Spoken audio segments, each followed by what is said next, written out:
começo agradecendo a gentileza do convite, Dr. João Akira Moto, de participar dessa reflexão no âmbito dos 31 anos da Constituição Federal, Constituição cidadã, Constituição que tem entre os seus fundamentos a dignidade humana, que evidencia que nas relações internacionais o Brasil se pauta, rege-se, né, pela dignidade e pelo respeito aos direitos humanos, pela prevalência dos direitos humanos.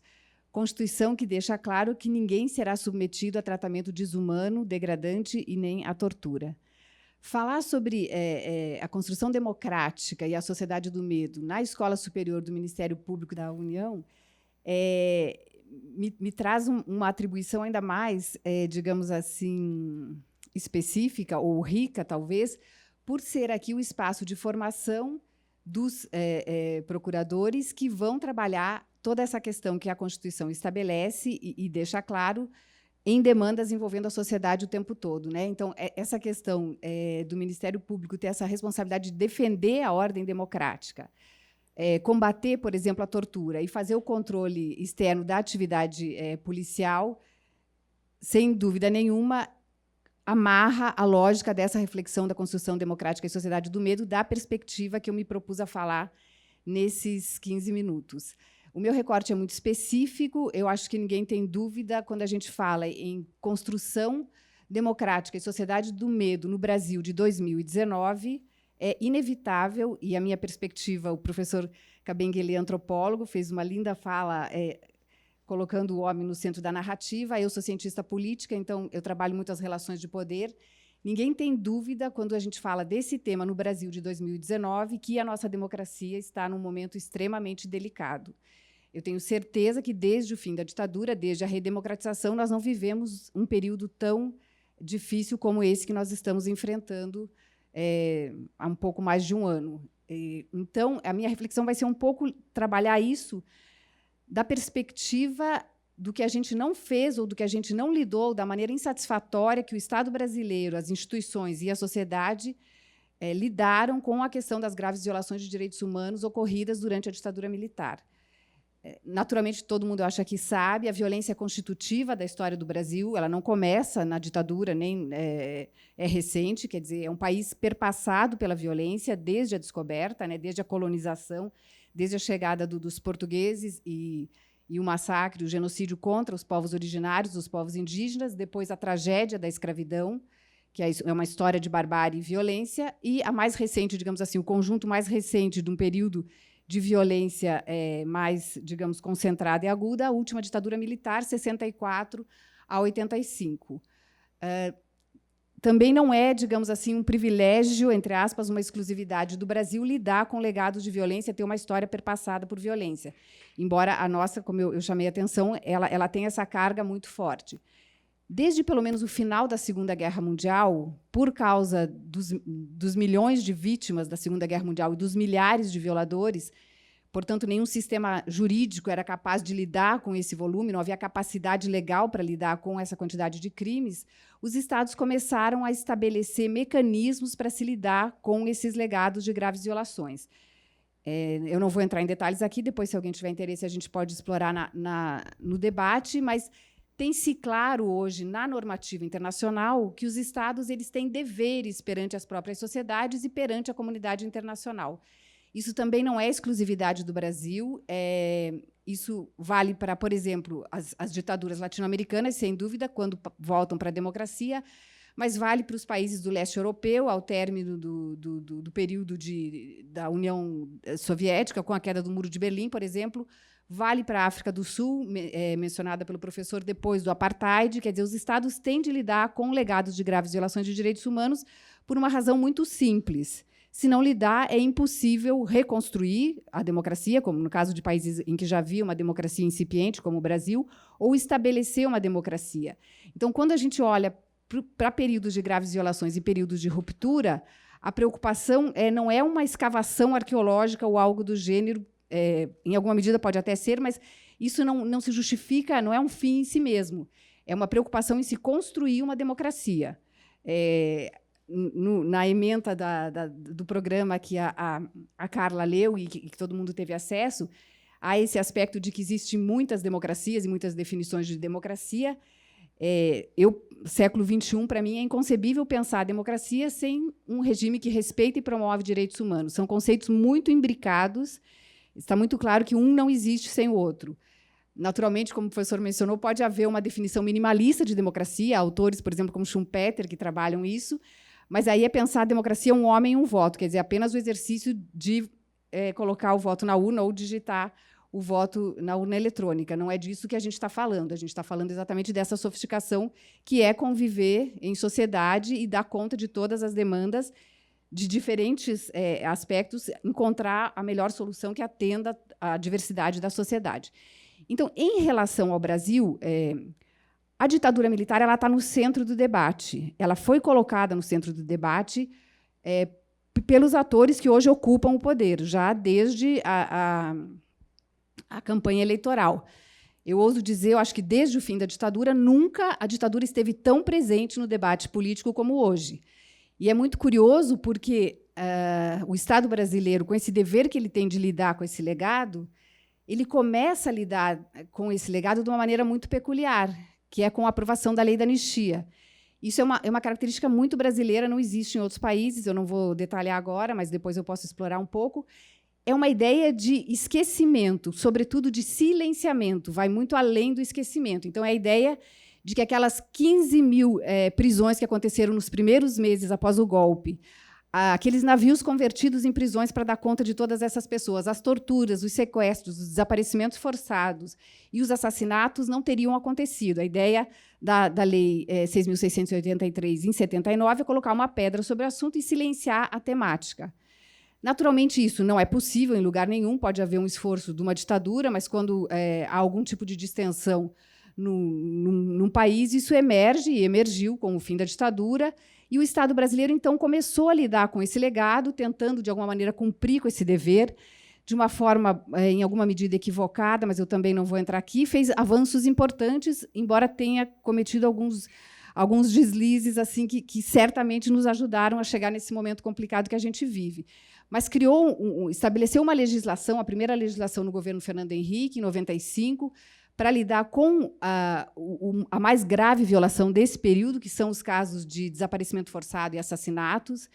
Depois teve uma legislação, que é a Lei 10.559, também no governo Fernando Henrique, que vai tratar da reparação por perdas econômicas das vítimas da ditadura e criar a Comissão de Anistia. Mais recentemente, em 2012, a Comissão Nacional da Verdade, para tentar resgatar a totalidade das circunstâncias e dos fatos envolvendo as graves violações. Então, é um processo que vem sendo construído, o Estado brasileiro vem construindo isso, basicamente informado pelo Executivo. De modo geral, é o Executivo quem puxa esse processo, o Legislativo tem acompanhado, mas é um processo que vem o tempo todo perpassado pela lógica da anistia, que é a lógica do esquecimento da lei aprovada em 79. Então, se as senhoras e os senhores pegarem a legislação que vem depois, em todas elas há menção à anistia. E, então, portanto, há menção, ainda que indireta, na democracia, à lógica da ditadura. Nesse aspecto, a ditadura brasileira foi muito mais eficiente do que a argentina e chilena, por exemplo. Ela conseguiu capturar corações e mentes. Ela foi menos sanguinária, se é que se pode pensar nesses termos. Quem trabalha com direitos humanos nunca costuma pensar assim, eu também não gosto, porque cada vida encerra em si um potencial, mas, em números absolutos e relativos, é fato que a ditadura brasileira tem menos vítimas fatais do que a argentina e chilena. Porém, ela foi mais eficiente em, como eu disse, capturar corações e mentes. Então, a gente tem um processo que tenta lidar com esse legado, mas ele é informado pela lógica do silenciamento, até muito recentemente. Na ditadura, os ditadores, os generais, eles negavam a existência de tortura, por exemplo, não se assumia a tortura. Mais tarde, o general Geisel, em algum momento, em uma declaração pública, numa entrevista ao CPDOC, ele reconheceu que havia tortura, mas isso muito tempo depois.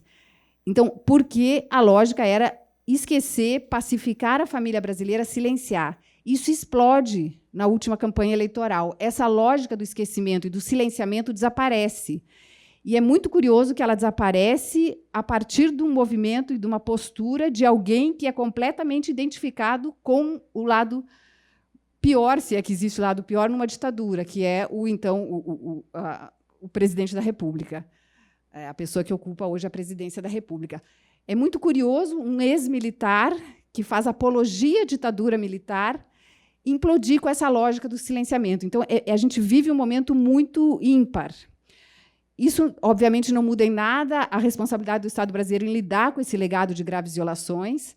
O Estado brasileiro precisa lidar com isso, porque, justamente, nós somos uma sociedade violenta. Nós éramos antes da ditadura, nós continuamos sendo depois da ditadura. A tortura, todo mundo que vê jornal, ou liga a TV, ou vê alguma coisa nas redes sociais, sabe que a tortura segue muito presente, a gente tem narrativas muito fortes recentemente. Então, nós não conseguimos lidar de uma maneira satisfatória até hoje com o nosso legado de violência, e eu não tenho dúvida que, ao não conseguirmos lidar com o legado mais específico da ditadura militar, nós pavimentamos o caminho para chegar, em alguma medida, nesse momento que a gente vive hoje. A questão da impunidade é muito curioso. O Estado brasileiro ele já responsabiliza, desde a ditadura militar, ele responsabiliza civilmente. O Estado brasileiro já foi condenado várias vezes na esfera civil e nunca na esfera criminal.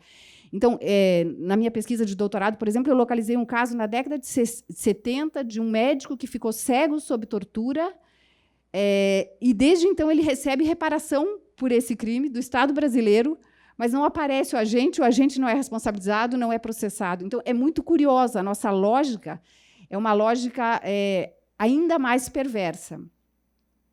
Tentando encaminhar já para o final, quando a gente fala nesse esforço que os Estados têm de fazer para lidar com graves violações de direitos humanos, a gente está preocupado, sobretudo, em estabelecer solidariedade social, confiança cívica e, antes de tudo, reconhecimento, né? Então, reconhecer os indivíduos como sujeitos de direito e de deveres e como vítimas daquele período, no caso, quem foi vítima.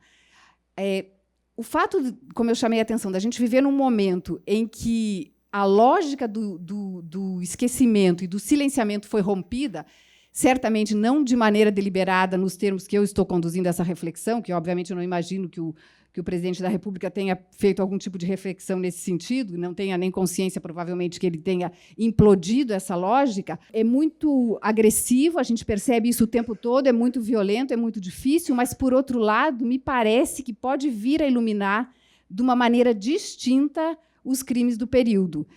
Um caso que me chamou muito a atenção é que, recentemente, o TRF da 2ª Região aceitou processar um sargento do Exército acusado de graves violações contra Inês Etienne Romeu, a única sobrevivente da Casa da Morte em Petrópolis. Então, é muito interessante como um efeito provavelmente não previsto, não imaginado por alguém que defende a ditadura, faz apologia à tortura, quer dizer, a gente atravessou um patamar que totalmente a gente jamais poderia ter atravessado, né? Quando a gente tem alguém que ocupa o cargo mais simbólico de uma república, de uma democracia, e defende a tortura, quer dizer, não existe nada mais indigno na condição humana do que isso. Então, para terminar, para encerrar, um aspecto também que eu gostaria de deixar aqui para depois a gente refletir nessa construção da democracia, que de fato um processo, as democracias sempre estão em construção, mas a gente, nesse momento, eu não sei se a gente está em construção, na verdade, eu acho que a gente está num momento de desconstrução, e por isso é assustador e aterrorizante. Algo que emergiu muito forte do trabalho da Comissão Nacional da Verdade, e tem a ver com a questão da sociedade do medo, é que ficou claro, ao final dos trabalhos, algo que, por exemplo, eu, que já trabalho há cerca de 20 anos com o tema, não tinha essa ideia e essa clareza, que provavelmente 90% das vítimas da ditadura foram submetidas à violência sexual. É um tema tabu, é um tema que, sem dúvida nenhuma, evidencia ainda mais o lado perverso da ditadura, e que ecoa e faz sentido com tudo que a gente tem ouvido nesse momento na esfera pública, na arena pública. Então, a minha impressão, a gente ainda é tudo muito preliminar, né? A gente está nesse processo em movimento, mas a minha impressão é que o grau de violência que, nesse momento, permeia as instituições, sobretudo o Executivo Federal, em alguma medida, ao implodir a lógica do esquecimento e do silenciamento, pode fazer emergir alguma coisa que vai nos ajudar, em alguma medida, a avançar na maneira de lidar com esse legado. Obrigada.